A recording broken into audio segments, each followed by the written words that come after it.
Given that I had Tottenham to finish 4th this season and West Ham to finish 7th, I'm clearly no stranger to a controversial football opinion. Or my ball knowledge is just that bad. Either way, I have compiled some of the most controversial, unpopular football opinions I've been able to find. And I don't just want to roast them, I want to give some in-depth analysis, because we're a reaction channel here, but we're a reputable one. Starting off with everybody's favourite current person, it's Enialuko.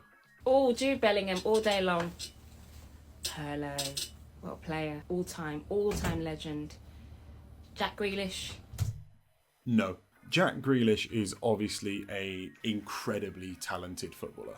You have to be for City to sign you, usually, and especially to get that kind of price tag. But Bastian Schweinsteiger played, 500 games for Bayern Munich? And Jack Grealish, in his prime years, hasn't been able to get into the City side. Obviously, the career of Bastian Schweinsteiger ended a bit controversially, but it's not really relevant. I think if you play 500 games for a team the size of Bayern Munich for so many years, comparing him to, obviously it's really hard to compare a winger to a central midfielder, but to someone who in his prime years isn't actually playing, I don't know. I think the answer is pretty obvious. Oh my God! Jude Bellingham because he's from Birmingham. Nah. Obviously this video isn't supposed to be taken too seriously, but it does seem like she gets most of them right, so it's interesting that she does pick this. I was born in this millennia. I never saw Diego Maradona play. And I do, to a degree, understand the argument of like footballer evolutions. To just say like modern players are better. It's more competitive, there's more people wanting to play. It's only the best that come through. Maradona only retired in 1997. He played with Davor Suker, and he played with Gianfranco Zola, and he won a World Cup, and he's been retroactively given 2 Ballon d'Ors, if that counts for anything. Bellingham is a fantastic player, but he's also 21. I think if you come back to this in 15 years and take a look at it, maybe it's a different result, but right now, it's a disgraceful thing to say. Matip is better than Bobby Moore. Oh, that is outrageous. No way. Oh my. Come on, man. No, but think about it. It's obvious. Obviously, he is. I would love to know his thinking here. I mean, I again would assume it's going to be along the lines of Bobby Moore played 60 years ago. And while I think that can be true for a lot of players, like I am in the camp of thinking Messi is better than Pele because of how much football's evolved, and obviously they both won loads. Like, they were both the best of their generations, and considering how much football has evolved, I do think Messi's better. Bobby Moore was arguably the best centre-back of his generation. Pele seems to think so, says he's the best player he's ever played against. Matip played 150 Premier League games over 8 years and only made 28 Cameroon appearances. Bobby Moore captained England to a World Cup. He won the FA Cup twice with West Ham. Obviously, Bobby Moore spent his whole career with West Ham and Fulham, and Joel Matip spent it with Liverpool. I don't know. I'm trying not to fence it. I see Theo's argument, but I think it's a terrible one. This video is a little bit different. We're just going to go through some quick fires, street interview, unpopular opinions that Goal posted. I'm going to leave a link to them in the description. I genuinely believe the Invincible team is nowhere near the best ever Premier League team. Yes. And also, this isn't an Arsenal top, it's an Ajax top. Grow up. Arsenal finished the league on 93, 4 points. Wouldn't come close these days. I think Liverpool are still going to finish with more than that. As of when I'm recording, they've got 3 games left. Maybe I'm wrong there, but I think there's probably a handful of teams who have finished on more points than this Arsenal team. It's incredibly impressive to go unbeaten. You don't need me to tell you that. And they were very defensively sound, but I don't think that Arsenal team would beat last season's City, for example. So yes, I agree with that one. Neymar's closer to Ronaldo than Ronaldo is to Messi. That's a good no. I don't think so. Messi, in my opinion, greatest of all time by a country mile. Ronaldo is the only player who has had similar output to Messi.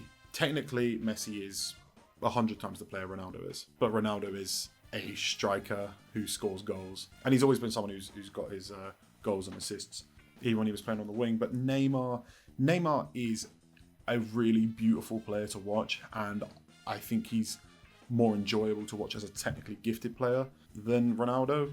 It's obviously good. He's obviously a great, but you don't look at Messi and Ronaldo and say they didn't live up to their hype. Whereas people do with Neymar, and I'm in that camp too. I think in terms of technically gifted on the ball, I think maybe, yes. In terms of career and in terms of goal scoring and assisting output, it's not even close. No. Declan Rice is the best CDM right now in the league. In the world? In the world. Better than Joshua Kimmich. Better than Rodri? Yes, right now. No. I have my affinity for young Decaldinho. I think he's better than Kimmich. He's not better than Rodri.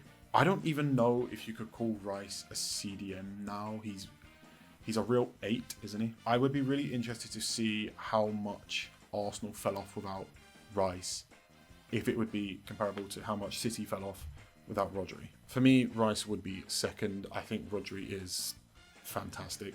Still being the second best in your position to a Ballon d'Or winner is good eating, so well done, young Rice. You're older than me.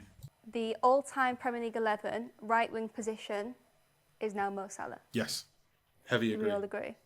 His output's better than Beckham's, and he also played in whatever way Liverpool needed him to play. So it's a different role, isn't it? But then you From could being an also inside say forward that to being a in winger. Salah's defence, you could say he's had to play quite far out wide in a lot of those seasons to suit the team. He's had to drop deep to pick up the ball for Liverpool a lot of the times. It's interesting to judge how good a player has been just because they found their system and say, oh, it's unfair on someone else because they never found their system. Salah's found his system and he has scored 20 to 30 goals a season, at least, 10, 15 assists every single season for the past 8 years. Salah's responsibility is to score goals, whereas David Beckham's responsibility was to create goals.